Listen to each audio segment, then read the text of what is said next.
추석을 앞두고 민생국회를 간절히 바라는 국민의 뜻을 헤아린다면 여야와 유가족이 한 발짝씩 양보하는 반성체를 만들어야 한다.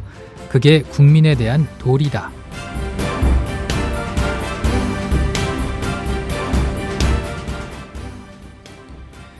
새누리당 김태우 최고위원이 오늘 오전 당 최고위원 회의에서 한 말입니다. 특별법 제정 협상을 두고 강경대치 이어가고 있는 여야의 양보와 반성이 필요하다는 그런 점을 강조했다는 면에서는 긍정적으로 평가되지만은 세월호 참사로 피해를 입은 유족들에게 반성을 요구했다는 점에서 본다면 발언의 적절성이 도마에 오를 것으로 보입니다. 자식을 앞세운 부모의 슬픔을 참척이라고 하죠. 세상에서 가장 참혹한 근심이란 뜻입니다. 세월호 참사로 자식을 잃은 부모들에게는 살릴 수도 있었던 아이들을 구하지 못했다는 자책이 더해지는데요. 누구보다 아픔이 크고 위로가 절실한 사람들이 바로 세월호 유가족들입니다. 이들에게 따뜻한 말 한마디 건네지 못하더라도 상처를 헤집고 소금 뿌려대는 일은 말아야 할 겁니다. 그게 사람의 도리가 아닐까요? 9월 1일 정승조의 뉴스트라다무스 시작합니다. 먼저 오늘 순서부터 알려드리죠. 국민TV 뉴스 안은필 기자의 뉴스브리핑 준비되어 있고요. 여의도 국회 소식 살펴보겠습니다. 국회에 나가 있는 김효진 PD 전화 연결하고요. 이슈 분석도 해보겠습니다. 최영일 시사문화평론가와 함께합니다. 국민라디오 뉴스트라다무스 듣고 계십니다. 잠시 전하는 말씀 듣고 다시 옵니다. 국민라디오 지지하는 4가지 방법 아시나요? 다운로드하기, 별점 주기, 댓글 달기, 구독하기. 국민라디오를 보다 많은 이들에게 전할 수 있는 가장 손쉬운 방법. 다운로드하기, 별점 주기, 댓글 달기, 구독하기. 잊지 마세요. 다운로드하기, 별점 주기, 댓글 달기, 구독하기. 국민라디오 뉴스트라다무스 듣고 계십니다. 현재 시각이 2시 2분입니다. 먼저 이 시각 뉴스브리핑 살펴보죠. 국민TV 뉴스의 안은필 기자 나와 있습니다. 어서 오십시오. 네, 안녕하세요. 예. 오늘 새누리당과 세월호 유가족 간의 3차 면담이 예정돼 있는데 하지만 여전히 접점을 찾기는 힘든 모습인가 봐요? 예, 그렇습니다. 새누리당은 여전히 여야의 재협상안이 마지막 양보라는 입장입니다. 특히 지난주 금요일 김무성 새누리당 대표가 배후 조종 세력들이 이렇게 하면 안 된다. 유족들에게 잘못된 논리를 입력시켜서 아까운 시간을 낭비하고 있다며 세월호 유가족 뒤에 배후 세력이 있다고 말하기도 했는데요. 예. 이에 대해 유가족들은 오늘 면담에서까지 새누리당의 입장 변화가 없다면 면담을 중단하겠다는 뜻을 밝힌 바 있습니다. 오늘로 유가족들의 노숙농성, 청와대 인근에서 벌어지고 있는 노숙농성이 11일째를 맞고 있는데요. 오늘 오후 4시 반에 예정된 새누리당과의 3차 면담 결과가 어떻게 나올지 지켜봐야 할 것 같습니다. 예. 한편 세월호 일반인 유가족들은 오늘 여야의 재합의안대로 특별법을 처리해야 한다고 주장하면서 진상조사위원회의 위원 추천에서도 일반인 유가족들의 의견이 단원고 희생자 유가족들과 똑같이 반영돼야 한다고 주장했습니다. 예.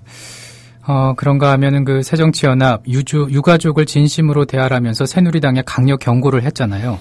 예, 그렇습니다. 새정치연합 조정식 사무총장은 오늘 국회에서 열린 원내대책회의에서 유가족의 아픔을 이해하지 못하는 새누리당은 면담만 하다가 끝내겠다는 것인가 라며 세월호 참사에 일말의 책임감을 갖고 있다면 더 이상 유가족과 국민을 상대로 갑의 횡포를 부리지 말라고 질타했습니다. 예. 조 사무총장은 새누리당은 오늘 성과를 내지 못하면 4차, 5차 협의를 계속하겠다며 벌써 김빼기를 하고 유가족과 새누리당의 의견이 일치하면 야당은 표결에만 참여하면 된다고 막말을 하고 있다며 세월호를 지우고 싶은 속내를 드러냈다. 이렇게 비판했습니다. 예. 유가족을 진심으로 대하라는 새정치연합의 얘기였습니다. 9월 정기국회가 오늘부터 시작이 됐잖아요. 네. 조금 전인 오후 2시부터 개회식이 진행이 되고 있는데 하지만 그 세월호 특별법이 먼저 통과되지 않는 한 국회 파행은 계속될 것으로 보이죠. 예, 그렇습니다. 올해 정기국회가 오늘부터 시작이 됐는데요. 세월호 특별법 처리를 둘러싼 여야의 대치로 첫날부터 공전이 우려됩니다. 오늘 오후 2시 9월 정기국회 개회식을 열고 100일 동안의 회기에 들어가게 되는데요. 새정치연합 박영선 원내대표는 새누리당 송광호 의원에 대한 체포동의안 보고 때문에 저희가 오늘 본회의를 거부할 이유가 없다고 밝혔습니다. 예. 송 의원 체포동의안만을 다루는 원포인트 본회의에만 동의하겠다 이런 뜻으로 읽힙니다. 개회식 이후 본회의까지는 열릴 것으로 전망이 되지만 그 외에 다른 일정은 불투명한 상황입니다. 그렇군요. 통합진보당은 정기국회 개회식에서도 불참을 했군요. 단식 농성 계속 이어나갈 계획이죠. 예, 그렇습니다. 통합진보당은 정기국회 개회식에도 불참하고 단식 농성을 계속하겠다고 밝혔습니다. 통합진보당 김재현 원내대변인은 세월호 특별법 처리가 갈피를 잡지 못한 상황에서 국회 등원은 무의미하다고 생각한다며 이같이 말했는데요. 김 원내대변인은 또 정의화 국회의장이 권순일 대법관 후보자 임명 동의안 등을 처리하기 위해 직권으로 본회의를 여는 방안을 검토 중인 것으로 알고 있다며 시급히 처리할 문제로 보이지 않는다고 말했습니다. 진보당은 세월호 특별법 제정을 촉구하며 청와대 앞 분수대에서 12일째 단식 농성을 벌이고 있습니다. 예. 그런가 하면 대한변호사협의회 전 협회장들이 지금의 대한변협을 항의 방문하기로 했다는 뉴스도 눈길을 끕니다. 대한변협이 세월호 특별법 문제에 대해서 편향적인 입장이다. 이런 주장인가 봐요. 예, 그렇습니다. 신영무 전 대한변협 협회장 등 전직 변협 협회장 7명이 오늘 오전 현재의 위철환 대한변협 협회장의 집행부가 세월호 문제와 관련해 편향적인 입장을 모으고 있다. 이렇게 의견을 모았습니다. 그리고 변협을 항의 방문하기로 했는데요. 전직 변협 협회장들은 세월호 조사위에 수사권을 주는 것은 헌법과 형사법 원칙을 어길 소지가 있는데도 변협 집행부가 수사권 등을 포함한 세월호 특별법 지지 성명을 낸 것은 납득할 수 없다는 입장입니다. 예. 이에 대해서 새누리당은 크게 반색하는 분위기인데요. 주호영 새누리당 정책위 의장은 오늘 국회에서 열린 최고위원 회의에서 저희가 유가족이나 새정치연합과 협상을 할 때 늘 대한변협이 괜찮다고 그러더라. 대한변협이 낸 이론에 따라야 한다 이런 식의 주장을 해왔다며 저희는 그것이 늘 편파적이고 대한변협의 전체 의견을 반영한 것이 아니라는 주장을 해왔다고 말했습니다. 예. 주 의장은 또 지난 8월 25일 열린 변호사 대회에 참석한 많은 법조인들이 변협의 세월호 특별법 관련 성명은 헌법 원리에 위반되는 주장을 하고 있다고 지적했다며 그래서 지금 대한변협 집행부는 과연 협회 회원들의 전체 의사를 반영하고 있는지 전문가의 균형적 시각이 반영된 것인지 한번 돌아보길 강하게 권한다고 변협 집행부를 비판했습니다. 그러니까는 그 주호영 정책위의장의 말은 지난 25일 열린 변호사 대회에서 많은 법조인들에 대한 변협과 유가족이 함께 만든 특별법안에 반대했다는 뜻이잖아요. 네. 실제로 그랬습니까? 예, 그날 많은 변호인들이 참석한 건 맞는데요. 예. 지난 25일 서울 강남구 삼성동 그랜드 인터컨티넨탈 호텔에서 열린 제23회 법의 지배를 위한 변호사 대회에는 위철한 대한변협 협회장, 그리고 양승태 대법원장, 박한철 헌법재판소장, 황교안 법무부 장관 등이 참석했습니다. 변호사 1,700여 명이 참석했는데요. 그런데 그 다수의 변호사들이 유가족이 주장하는 특별법에 반대했다는 그런 보도는 전혀 없었습니다. 예. 대신 이날 변호사 대회에 참석한 전국 15개의 변호사 단체들이 세월호 특별법 제정을 촉구하는 결의문을 채택했다. 이런 기사는 있었습니다. 대한변협 위철환 협회장과 지방변호사협회 회장 14명이 정부와 국회는 세월호 참사의 근본 원인을 객관적이고 투명하게 밝혀줄 4.16 특별법을 제정하라라고 세월호 특별법 제정을 촉구하는 이런 결의문을 채택한 바가 있습니다. 예. 화제를 바꿔보겠습니다. 정부가 오늘 9.1 부동산 대책을 발표하지 않았습니까? 네. 예, 내년 하반기부터 강남 등 대도시 재건축 연한을 40년에서 30년으로 낮추는 등의 내용을 담고 있는데 건설사와 투기 세력을 위한 대책이라는 비판이 나오고 있죠. 그렇습니다. 오늘 서승환 국토교통부 장관은 정부 세종청사에서 기획재정부, 안전행정부, 금융위원회 등과 함께 만든 규제 합리화를 위한 주택시장 활력 회복 및 서민주거 안정 강화 방안, 즉 9.1 부동산 대책을 발표했습니다. 예. 주요 내용은 재건축 규제 완화, 택지개발 촉진법 폐지를 통한 신도시 건설 규제 등 기존의 아파트값을 떠받치기 위한 것이다 라는 평가가 나오고 있는데요. 경제정의 실천 시민연합 경실련은 정부의 발표에 대해 서민주거 안정보다는 건설사와 투기 세력 등에 대한 투기성 대책이 대부분이라며 특히 재건축 연한을 최장 40년에서 30년으로 완화하고 구조 안전에 큰 문제가 없더라도 생활에 불편이 큰 경우에는 재건축 추진이 가능하도록 하는 안전진단 기준을 변경하게 되면 사업성이 있는 강남과 1기 신도시를 중심으로 무분별한 재건축 추진이 우려된다고 비판했습니다.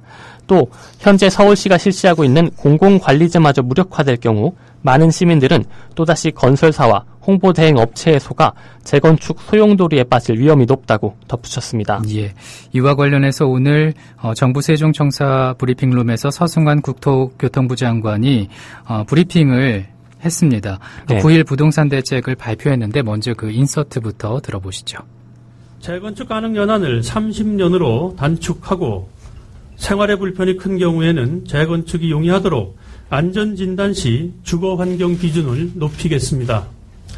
또한 재건축 시 소형주택 의무건설 비율 중 연면적 기준을 폐지하고 재개발 시 임대주택 의무건설 비율을 5%포인트 완화하겠습니다.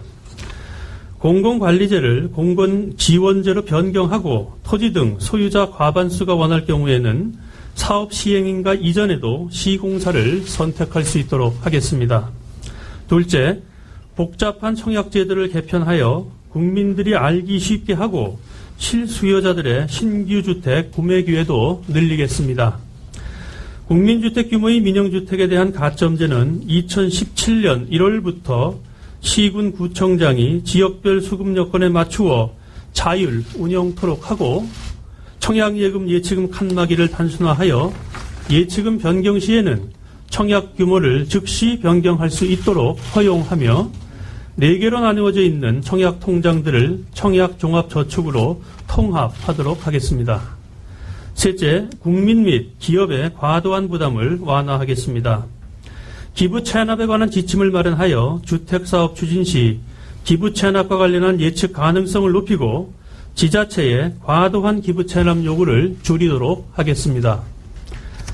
주택조합이 원활하게 대지를 확보할 수 있도록 주택사업자의 자체 보유택지 매입도 허용하고 개발제한구역 해제 지역의 공공택지 내 주택에 대한 전매 제한과 거주 의무 기간도 현실에 맞게 완화하도록 하겠습니다.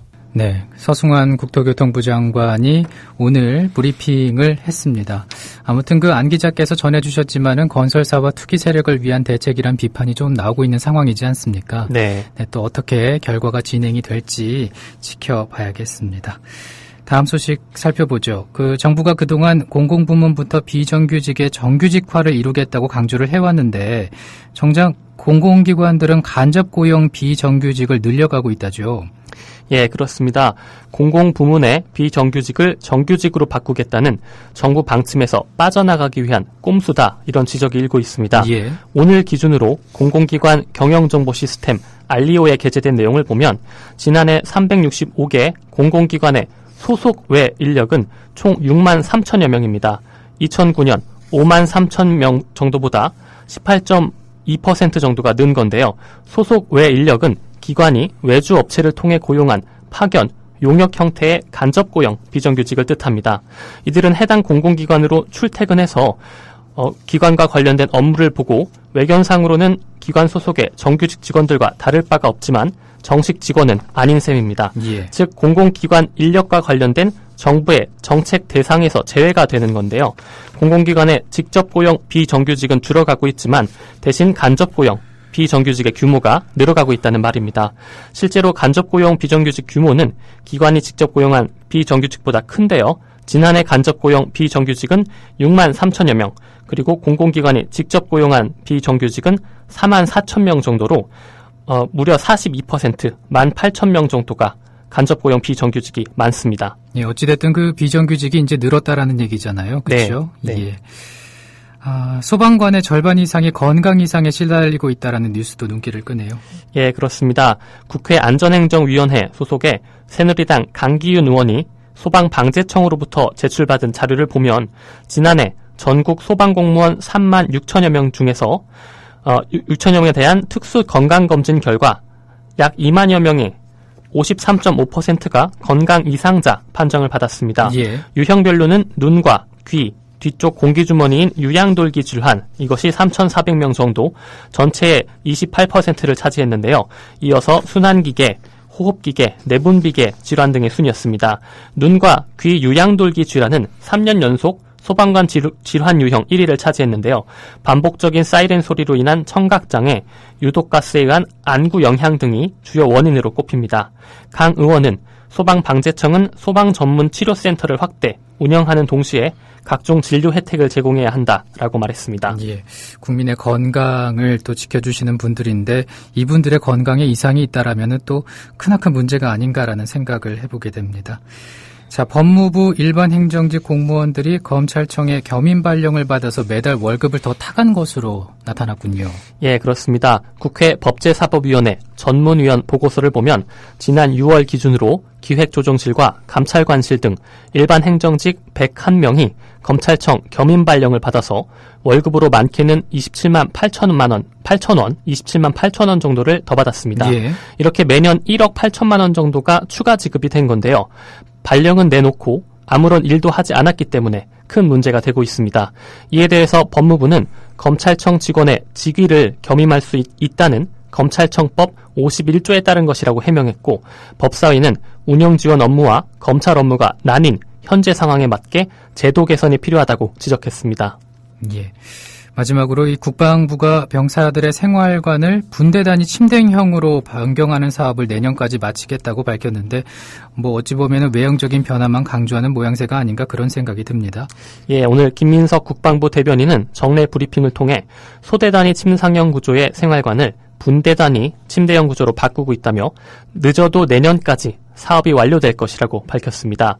김 대변인은 생활관이 이렇게 바뀌면 한 사람이 사용할 수 있는 면적이 3배 정도 확대된다고 설명했는데요. 또 계급별 공용 휴대전화 지급과 관련해서도 이번 주 안에 시험 적용을 할 부대를 선정해 시작할 것이라고 말했습니다. 그 외에 국방부가 밝힌 내용들을 보면요.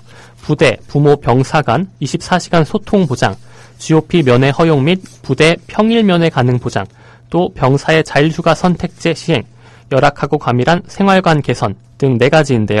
군 내부의 구조적 문제 해결을 위한 노력은 찾아볼 수가 없습니다. 윤일병 사망 사건을 비롯한 최근에 모든 부대 내 폭력, 가혹행위 사건들은 부대 지휘관의 관리 실패에서 시작해서 군 검찰의 수사 실패로 이어지는 내용들인데요. 이러한 부분에 대한 대책은 전혀 찾아볼 수가 없습니다. 예, 오늘 말씀 여기까지 듣습니다. 고맙습니다. 네, 고맙습니다. 미디어 협동조합 국민TV 뉴스K 앵커 노종면입니다. 정치 권력, 재벌, 특정 지배 주주로부터 오염되지 않는 언론, 국민TV가 그 실험을 해나가고 있습니다. 이런 언론이 지속 가능하다면 다른 여러 언론도 따라올 것입니다. 닻을 올린 국민TV, 순항하도록 힘을 실어주십시오.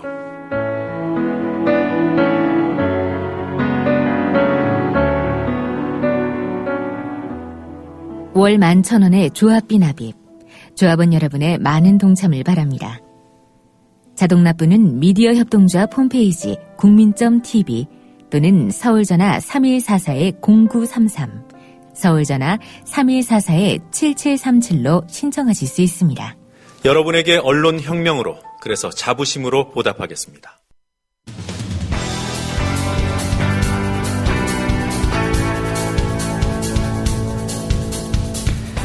국민라디오 뉴스트라다무스 듣고 계십니다. 이어서 여의도 리포터 시간인데요. 김효진 PD 전화 연결돼 있습니다. 안녕하십니까? 네, 안녕하세요. 김효진입니다. 예, 지금 국회에 나와 계시죠? 네, 그렇습니다. 예, 오늘 정기국회가 개원을 했단 말이죠. 예. 중요한 문제긴 한데 아무래도 세월호 특별법 문제와 연결을 짓지 않을 수가 없을 것 같습니다. 네. 잠시 뒤에 새누리당과 유가족들이 3자 회동을 한다는데 구체적인 일정이 정해졌습니까? 예, 조금 전에 알려진 바로는 조금 뒤인 오후 4시 반쯤에 국회에서 만난다고 합니다. 예. 오늘 회동, 이 9월 정기 국회뿐만 아니라 이 세월호 전국의 향배 자체를 가늠할 수 있는 중요한 만남이 될 것으로 보입니다. 예. 세월호 유가족 측과 새누리당, 그 양측의 현재 입장을 한번 정리해 주실까요? 예, 간단합니다. 지금까지 2차례 만남에서 이 양측 간의 웃음이 오가기도 했고요. 여러 가지로 좋은 분위기의 뒷얘기가 흘러나오기도 했는데, 예. 실상을 따지고 보면은 여전히 강대강 대치가 풀리지 않는 상황이다. 이렇게 정리를 할 수가 있겠습니다. 새누리당 입장 먼저 말씀을 좀 드리겠습니다. 오늘 오전에 윤영석 원내대변인이 국회에서 브리핑을 했습니다. 예. 공식 브리핑 뒤에 백브리핑 때 기자들하고 만났는데, 조사위원회 수사권 및 기소권 부여 방안이 논의에서 배제돼야 한다는 입장이 확고하다 예. 이렇게 말을 했습니다. 예. 배제라는 표현하고 확고하다라는 표현이 핵심 아니겠는가 하는 생각이 듭니다. 예. 새누리당 내부에서 조금 전향적인 목소리가 나왔으면 좋겠는데 어떻습니까? 네, 저도 그런 목소리가 조금씩 힘을 받지 않겠나. 아주 일각에서 나오지 않았습니까? 예. 조금씩 힘을 받지 않겠나 이런 예측했었는데 빗나간 것 같습니다. 일단 윤 대변인 말에 따르면 전혀 그렇지가 않은 것 같고요. 이런 말 했습니다. 우리 당은 사실 지난 원내대표 간 재협상 과정에서 이미 크게 양보를 했다. 예. 그것조차도 많이 노력을 한 거다. 당내에 아주 강경한 목소리를 내는 의원들이 많다는 것이다. 이런 얘기인데 강경한 목소리라는 거는 그 재협상안조차도 너무 물러선 거다. 그것도 안 된다. 이런 목소리라는 뜻입니다. 아, 그렇군요. 그러면은 그 새누리당은 대체 어떤 보관을 갖고 회동에 임하겠다는 것인지 그런 생각해보게 되는데요. 예, 유가족들이 이 수사권과 기소권을 포기해서 그 문제를 논의해서 만약 배제를 하면은 그 다음에 이 특검 추천 문제를 조금 더 양보하도록 얘기를 해볼 그런 여지는 있지 않겠느냐. 대략 이 정도로 보입니다. 그러니까 예. 새누리당은 확고하게 특검 추천 부분에 방점을 찍은 것이고요. 수사권하고 기소권은 구상에 없는 상황입니다. 그렇군요. 예. 그 유가족들 입장에서 본다면은 정말 그 절망적이고 비관적인 상황이 아닐까 싶어요. 네, 그렇습니다. 유가족 대책위는 이미 어제요. 그 기존의 여야 합의안이 최대한 양보한 것이라는 말만 되풀이할 거라면 더 이상 면담 지속할 생각이 없다 이런 뜻을 밝히지 않았습니까? 예. 그런데 협상의 쟁점은 의회 내 새누리당 카운터파트죠. 새정치민주연합이 처음부터 제대로 설정을 했어야 하는 것이라는 그런 목소리가 높습니다. 이미 뒤로 밀려버린 전선을 유가족들이 제자리로 돌려놓으려고 길을 쓰고 있다. 이렇게 보시면 될 것 같고요. 예. 정리하자면은 오늘 회동에서 획기적인 결론이 도출될 가능성, 적어도 현재까지의 기류만으로 보면은 적어 보입니다. 예. 오히려 더 극단으로 치닫는 자리가 되지 않을까라는 우려가 더 현실적인 것 같고요. 김무성 대표가 오늘 오전에 최고위원 회의에서 야당도 힘써달라 이렇게 당부를 했거든요. 좀 설득해달라 이런 뜻이 아닐까 싶고요. 실제로 유가족들을 만나는 이완구 원내대표는 작은 성과라도 이루어낼 수 있도록 열심히 임하겠다 이런 원론적인 말만 했습니다. 예. 그 세월호 출구의 어떤 그런 가능성이 보일까 싶었는데 여전히 난항을 겪고 있는 모습을 나타내고 있습니다. 네, 앞서 그 뉴스 브리핑 시간에도 좀 전해드렸는데 새누리당은 대한변협 물고 늘어지기 시작을 했잖아요. 그 소식도 전해주시죠. 예, 그렇습니다. 대한변협이 현재 세월호 유가족들 곁에서 많은 일을 해주고 있습니다. 사실상의 법률 대리인 역할을 민변하고 같이 하고 있지 않습니까? 물론 민변 소속 변호사들 다 대한변협 소속이기도 하지만 아무튼 협회 내에다가 특위를 꾸려서 유가족 측 입장이 제대로 반영된 특별법 초안을 성안하기도 했죠. 아마 우리 라디오 방송에 대한변협이 세월호 특위 대변인인 박종훈 변호사가 여러 차례 출연을 했기 때문에 많이들 아실 겁니다. 현재 세월호 유가족들하고 새정치연합 등은 이 특별법 조사위에 수사권 등을 부여하는 논란하고 관련해서 심지어 대한변협도 괜찮다고 하지 않느냐 이런 말을 자주 합니다. 자꾸 이런 얘기가 나오니까 새누리당이 대한변협을 타겟팅한 것으로 보입니다. 이 포문은 주호영 정책위 의장이 열었습니다. 세월호 참사는 교통사고라고 말했던 그 사람입니다. 오늘 최고위원회의에서 저희들이 면담을 할 때나 새정치연합과 협상을 할 때도 그쪽에서 내세우는 논리가 대한변협이 괜찮다고 한다는 주장이다. 저희는 그것이 편파적이고 대한변협 전체를 대변하는 것이 아니라고 생각한다. 오늘 전직 대한변협 변호사 7명이 항의 방문할 예정이다. 이렇게 으름장을 놨습니다. 그렇게 으름장을 놓고 근데 실제로 다녀갔다고 합니까? 예, 그렇다고 합니다. 이 김두현 변호사, 김두현 전 회장 등 이 대한변협 역대 회장 7명이 오전에 강남에 있는 변협 사무실을 찾았다고 하는데 방문한 사람들이 모두 보수 성향으로 분류된다고 하고요. 앞서 말씀드린 취지의 의사를 주호영 정책위 의장이 말한 취지의 의사를 전달했다고 하는데 아까 점심시간 되기 조금 전에 앞서 언급했던 그 박종훈 변호사요. 대한변협 세월호 특위 대변인 박종훈 변호사한테 전화를 해서 좀 물어봤습니다. 왜 그렇게 편향된 시각으로 목소리를 내느냐 이런 말들 국회에서도 나왔다고 전했더니 박종원 변호사는 뭐 대한변협이 이런 목소리 때문에 입장을 바꾼다거나 뭔가 내부적으로 정지 작업을 하지는 않을 것이라는 취지로 답을 했습니다. 예. 세월호 유가족들의 의견을 최대한 들어서 그들의 요구대로 하는 게 법률적으로 문제가 없는지를 특위가 검토했고요. 이를 확인한 뒤에 법안을 성안했을 뿐이다. 지금까지 내내 수사권하고 기소권을 부여하는 특별법의 필요성을 주창해왔는데 지금 와서 다른 말 한다고 생각해보라. 좀 이상하지 않나. 뭐 이런 말도 박종원 변호사가 했습니다. 예. 근데 새누리당 하태경 의원 있지 않습니까? 네. 예, 대한변협 공격하는데 한몫 보태는 것 같은데 그 그렇습니다. 대한변협 법률지원단 소속 정철승 변호사가 도마에 올랐죠. 예. 대한변협 법률지원단 정철승 변호사입니다. 지난달 예. 23일에 페이스북에다 이런 글을 올렸더라고요. 박근혜 대통령에게 수사권과 기소권을 가진 특별법을 만들어달라고 유민 아버지가 요구하는 것은 범죄 피의자에게 자백을 강요하는 것이다. 이런 내용입니다. 자백을 강요하는 것이다. 예, 예. 그렇습니다. 국정 최고 책임자인 박 대통령이 이 세월호 참사의 피의자고 결국 유가족들이 말하는 제대로 된 특별법이라는 건 박 대통령에게 책임을 묻는 장치라는 겁니다. 이 정도로 풀이가 되겠고요. 예. 그러니까 박 대통령의 책임을 전제로 수사권하고 기소권을 가진 교사위 존재의 당위를 강조한 것으로 보입니다. 하태경 의원이 이 문제로 오늘 기자회견을 했습니다. 기자회견에서 대통령이 범죄 피의자라는 해당 변호사의 발언이 공식 입장과 일치하는 것인지, 일치하면 근거는 무엇인지 밝히고 아니라면 즉각 해당 변호사를 제명하고 국민과 대통령 앞에 사과하라 이렇게 대한변협에 촉구한 겁니다. 하 의원은 그러면서 최근 세월호 유족들에 대한 법률 지원에 나서는 과정에서 보인 대한변협의 행보는 여간 우려스러운 것이 아니다. 대한변협의 위태로운 정치적 편향성은 대한민국을 혼란의 싱크홀에 빠뜨릴 만큼 위험한 모양새를 갖추고 있다. 이렇게 비꼬기도 했고요. 예. 수사권과 기소권을 부여하는 일이 얼마나 법치주의 정신에 어긋나는지 하루속히 깨달아야 한다. 이런 말도 했습니다. 예. 그리고 오늘 코너 시작을 하면서 그 9월 네. 정기국회 문제를 또 언급하셨는데 예. 현재 상황이 어떤지 궁금해요. 정리를 좀 해주시죠. 예, 9월 정기국회 개원했습니다. 일단 100일간의 일정에 들어가긴 했는데 아마 당분간은 제대로 작동하지 않을 것 같습니다. 이른바 이 철피아 비리 혐의로 구속영장이 청구된 새누리당 송광호 의원에 대한 이 체포동의안 처리안, 즉 방탄국회 저지를 위한 원포인트 본회의 정도가 일단 열릴 것으로 예상이 되고요. 예. 이유는 뭐 앞서 길게 말씀드린 대로 세월호 특별법 문제가 안 풀리고 있기 때문입니다.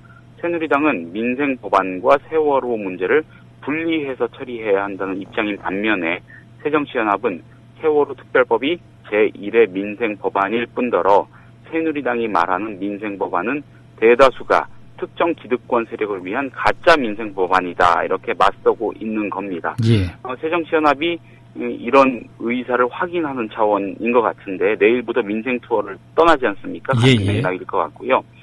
또 부동산 부양을 중심으로 한 이 최경환 경제부총리, 이 최 부총리가 낸 그 밀고 있는 법안들 이거 빨리 처리하자고 새누리당은 재촉하는 거 아니겠습니까? 예. 상당수를.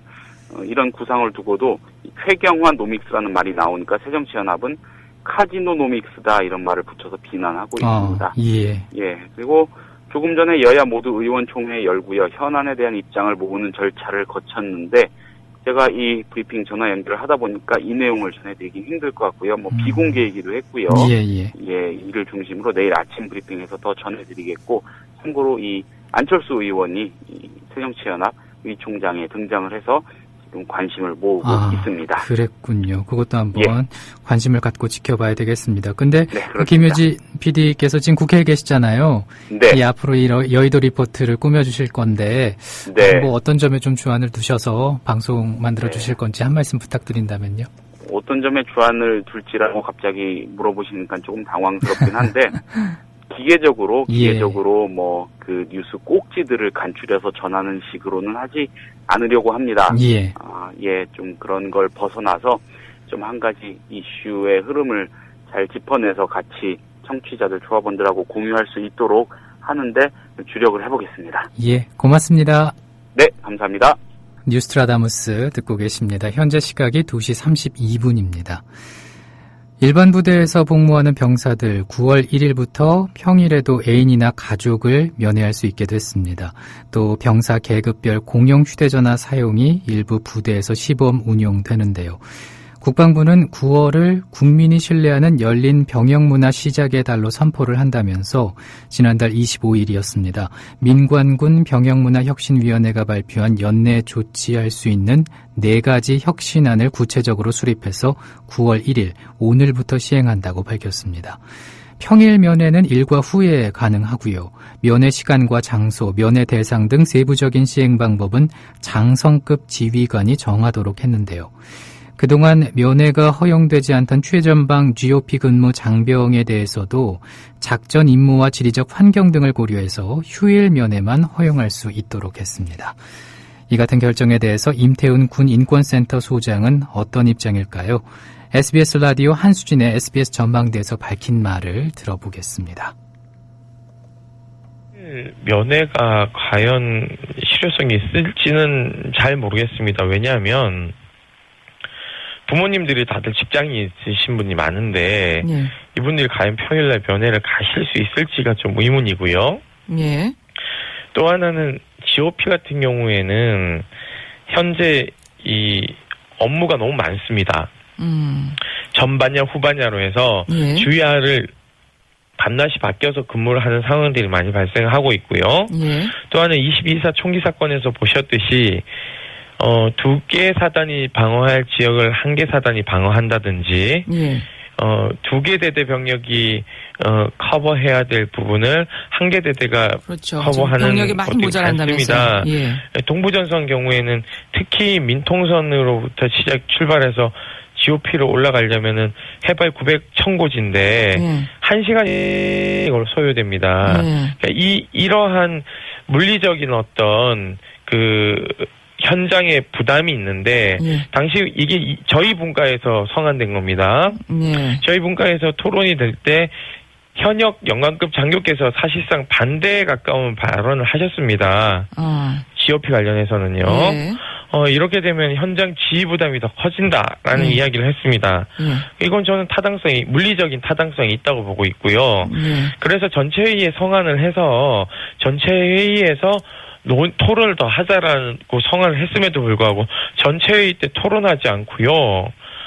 심대평 위원장이 군의 요구에 따라서 그냥 밀어붙이기로 표결도 하지 않은 사안입니다.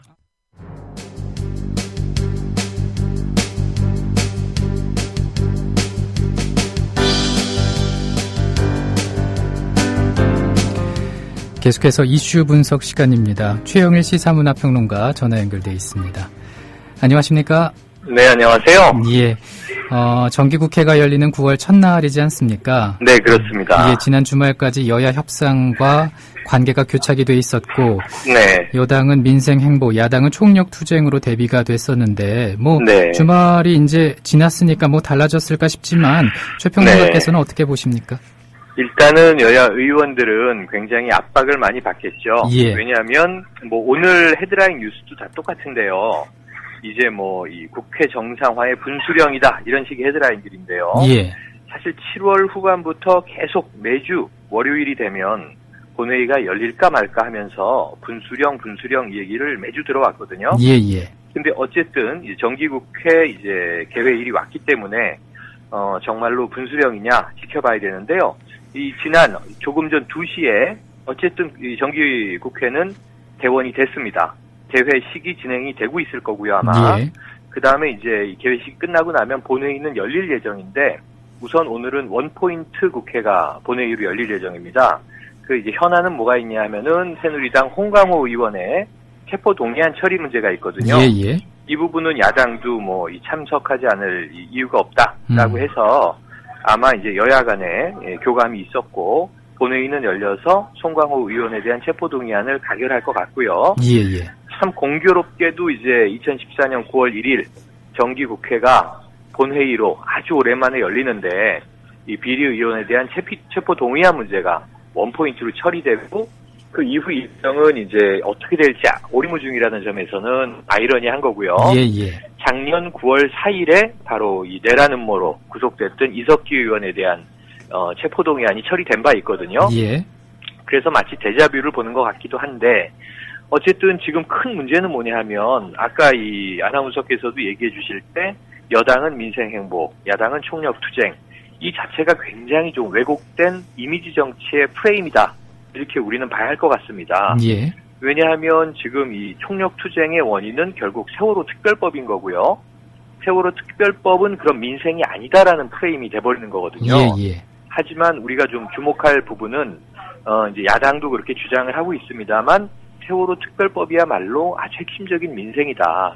국민 생명과 안전과 직결되어 있는 문제를 처리하자는 거 아니냐. 이런 주장을 하고 있는데 예. 여당의 이제 어찌 보면 굉장히 폐쇄적인 지금 방탄 모습 때문에 그렇게 이제 이 왜곡 이미지는 계속 국민들에게 전파되고 있는 것 같습니다. 예. 세월호 지겹다 그만하자 뭐 이런 여론들도 계속 좀 이제 조작화된 모습도 보이고 있지만 어쨌든 이제 흘러나오고 있는 것이 현실이기 때문에 또 야당은 야당대로 이제 이 대중성 문제에서는 고민이 있는데요. 그럼에도 불구하고 오늘 박영선 이제 혁신위원장이 중요한 얘기를 했는데 그건 뭐냐 하면 세월호 특별법을 거론하는 것 자체를 마치 반정부처럼 몰고 가선 안 된다. 지금 여당의 이 행태는 좀 그렇게 보이지 않느냐 하는 질타를 했고요.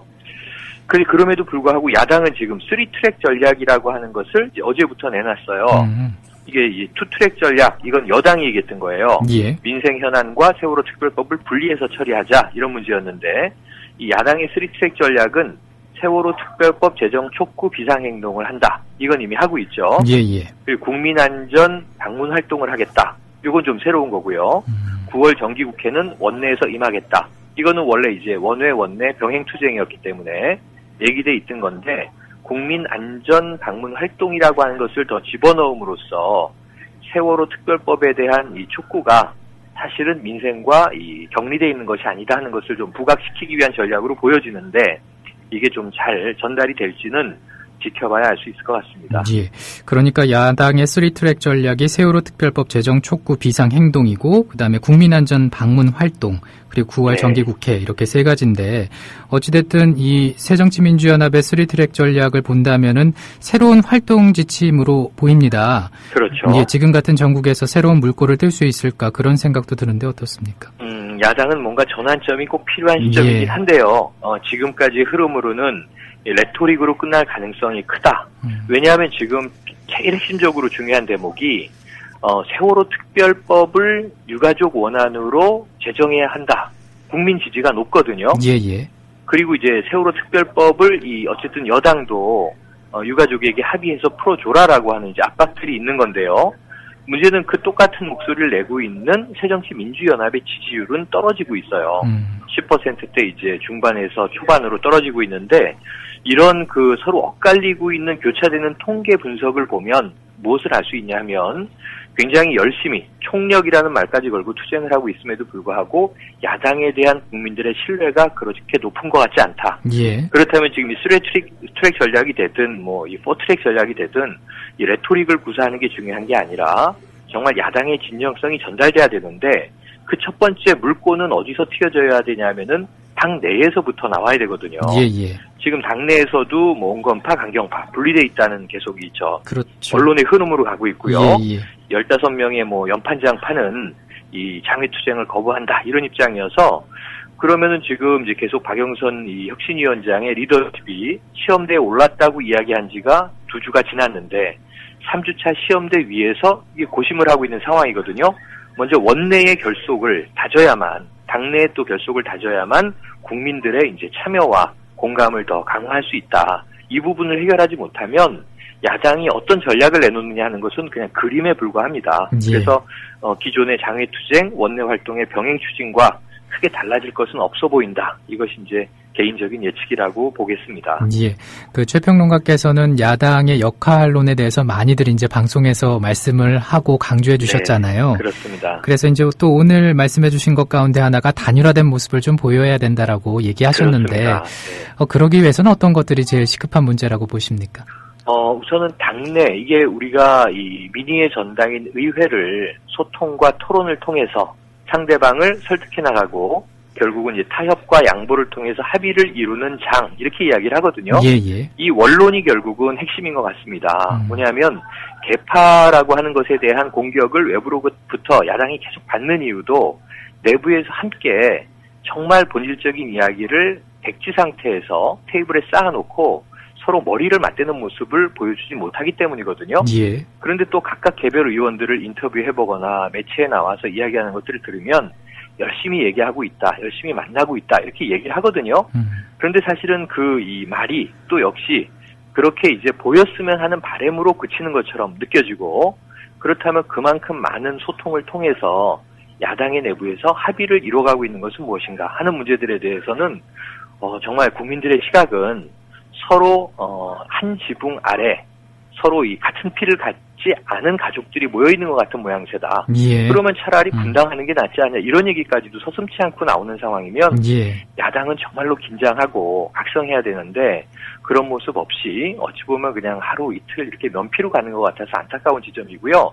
정말 이럴 때는 연석회의라는 말이 있습니다. 연석회의. 범야권 예. 연석회의 이런 게 예. 있었는데 사실은 지금은 이게 새정치민주연합뿐 아니라 지금 갈라져 있는 진보정당들 있지 않습니까? 예. 위헌정당, 이제 해산 위기까지 몰려있는 통합진보당을 포함해서 정의당 혹은 원내 의석은 없지만 진보신당 그 외에 이제 무소속까지 이 새누리당 외에 모든 이제 이 당파를 초월한 범야권이 모여서 이야기할 때도 된 시점인데 이것이 안 이루어지고 있는 것이 마청의 역할을 해야 되는 새정치민주연합 자체가 140명 의원이라고 해도 다 모여서 같은 목소리를 내는 거를 본 지가 참 오래됐거든요. 예.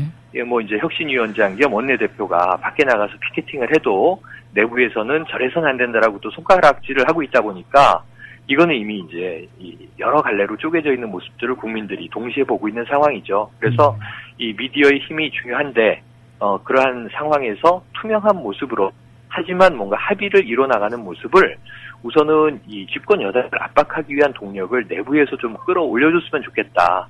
그런데 그렇다면은 이제 의원 한 분 한 분들이 다 정말 내가 바로 야당의 중심이다라고 하는 각성이 필요한데 예. 어찌 보면 제가 보기에는 이제 리더십이 흔들릴 때마다 다음 기회를 이제 엿보는 정말 이게 분파주의적인 행동을 하고 있는 게 아닐까. 이 부분을 그럼 어떻게 각성을 시킬까 하는 부분들은 국민 모두 좀 개탄하고 있는 상황이 아니겠는가 이렇게 생각을 하고요. 예. 지지율이 과연 한 자릿수로 떨어지면은 이제 깨달을까? 이제 이런 이제 고민인데 앞으로 이제 총선까지는 재보선 뜨문뜨문 있겠습니다만 예. 중요한 선거도 없고요. 이게 1년 2년을 그냥 야당이 지리멸렬한 상태로라도 의원 개인들은 세비 받아 챙기면서 자신의 기득권을 유지할 수 있는 형국이기 때문에 사실은 제가 보기엔 이 야당 단기적으로 중장기적으로 쉽지가 않아 보이는 게 문제입니다. 예.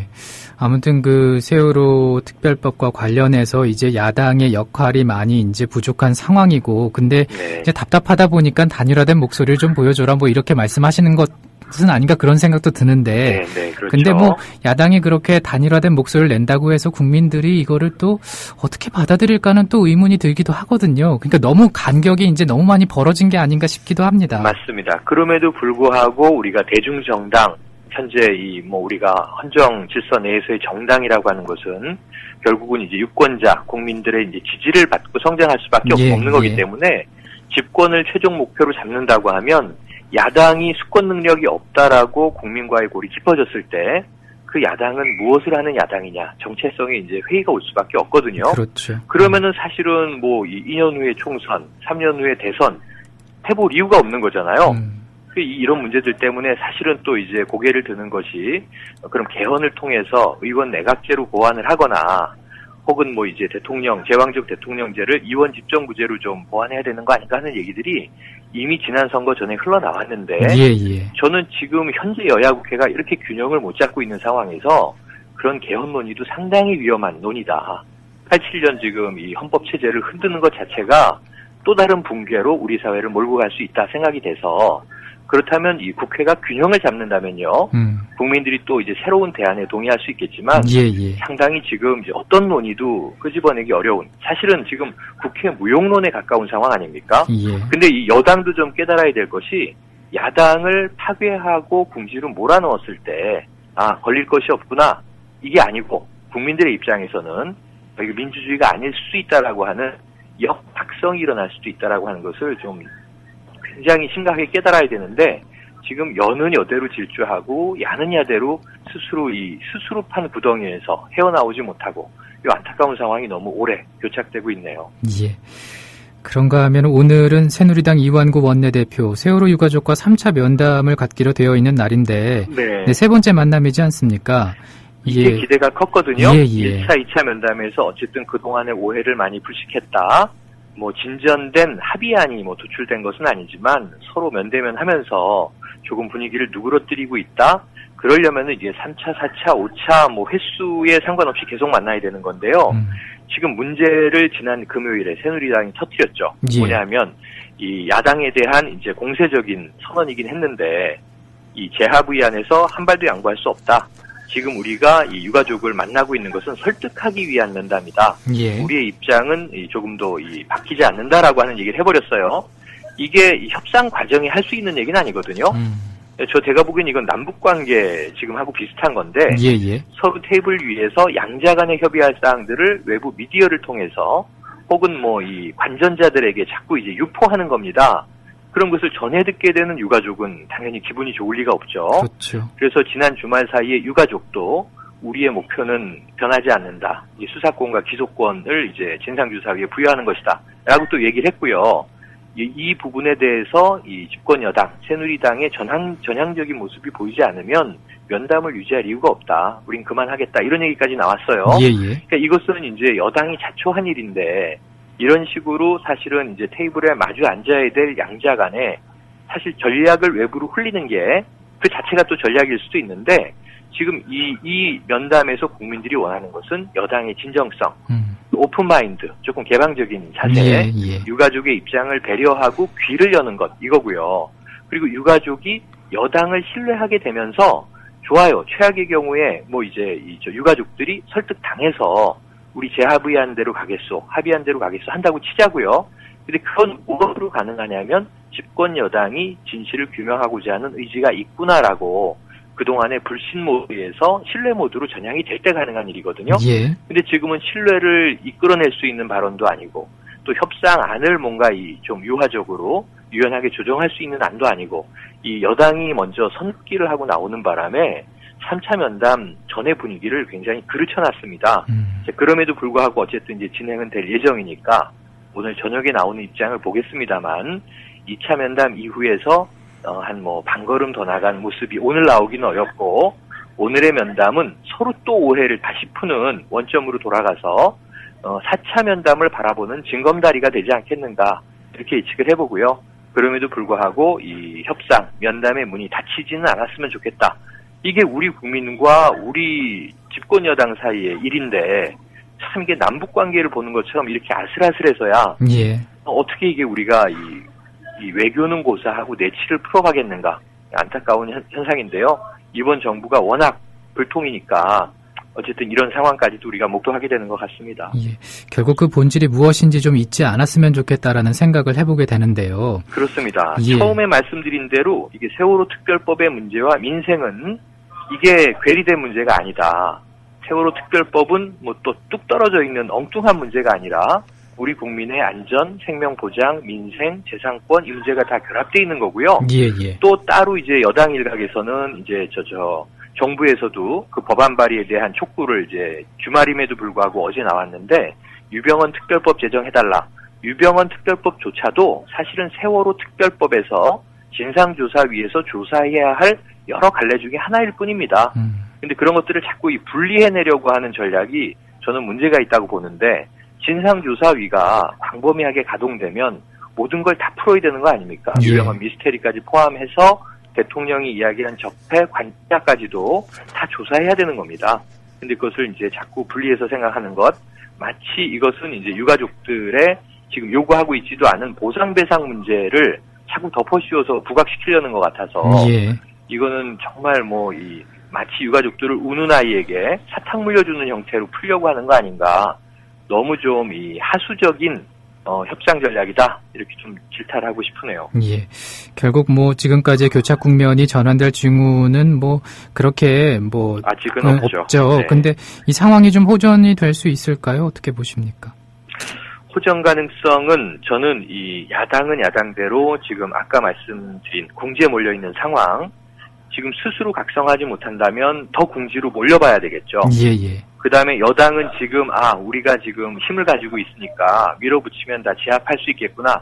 이런 어찌 보면은 이제 상대를 적대시하는 방식, 이런 이제 사실은 이 집권 여당은 통합을 주장하고 통합을 추진해야 되는데 다른 의견임에도 불구하고 지금 이 선거전에서 쓰는 갈라치기라고 하는 것을 계속 쓰고 있거든요. 예. 이념으로 갈라치고 또 입장으로 갈라치고 또 당신들은 마치 국민이 아닌 것처럼 유가족들을 분리하고 김영호 씨가 마치 반정부 체제인 것처럼 이제 뭐 야권의 수괴로 이제 인식을 하고 이런 여러 가지 그 공작 정치의 면모들이 당장은 지금 재밌을지 몰라도요.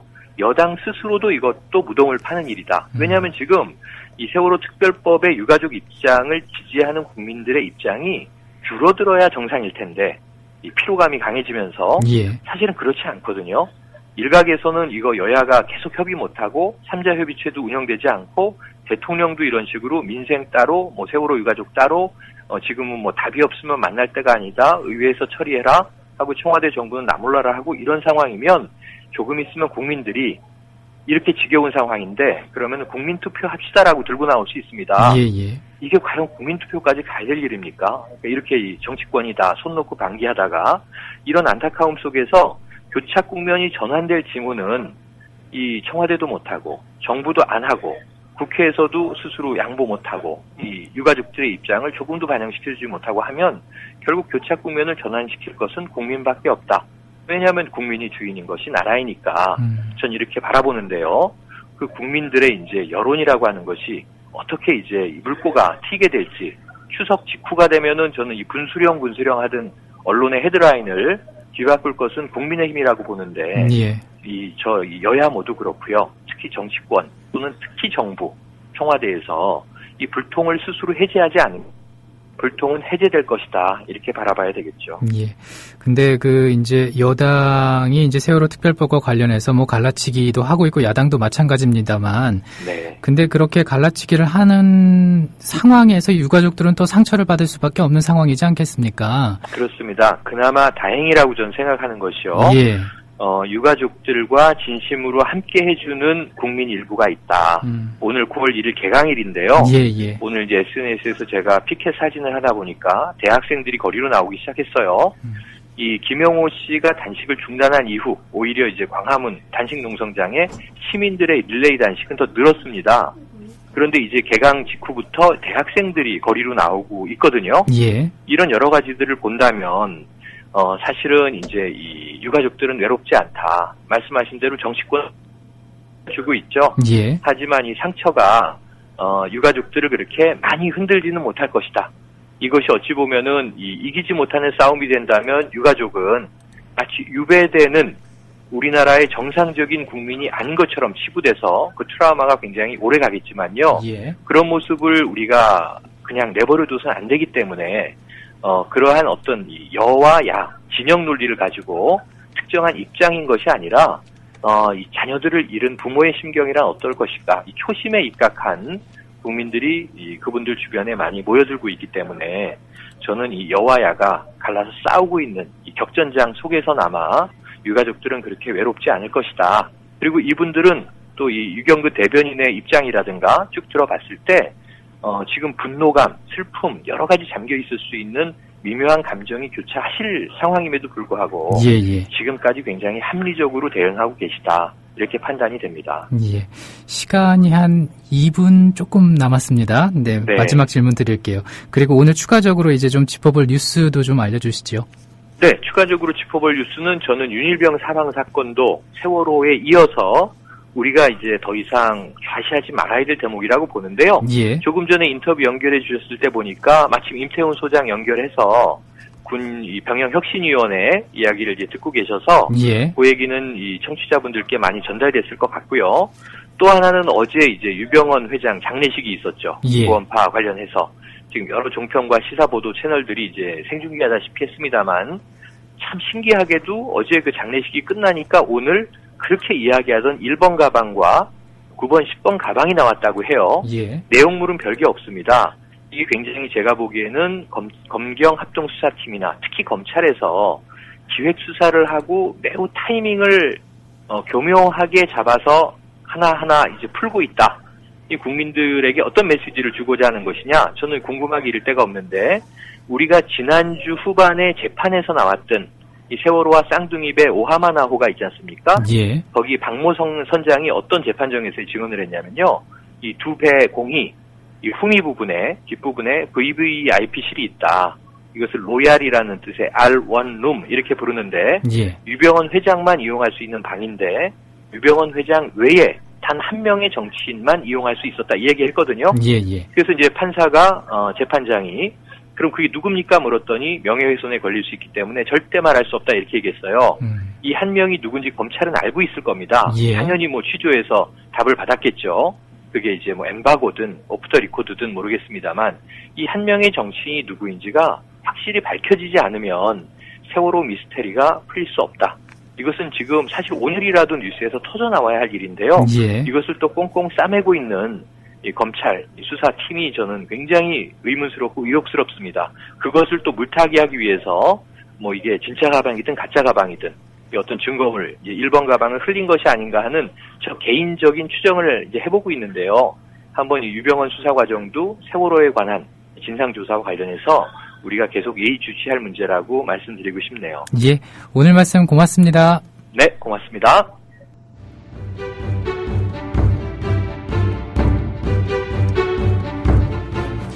개편 첫날 보내드렸던 뉴스트라다무스 오늘 순서는 여기까지입니다. 내일 오후 2시에 인사드리죠. 고맙습니다.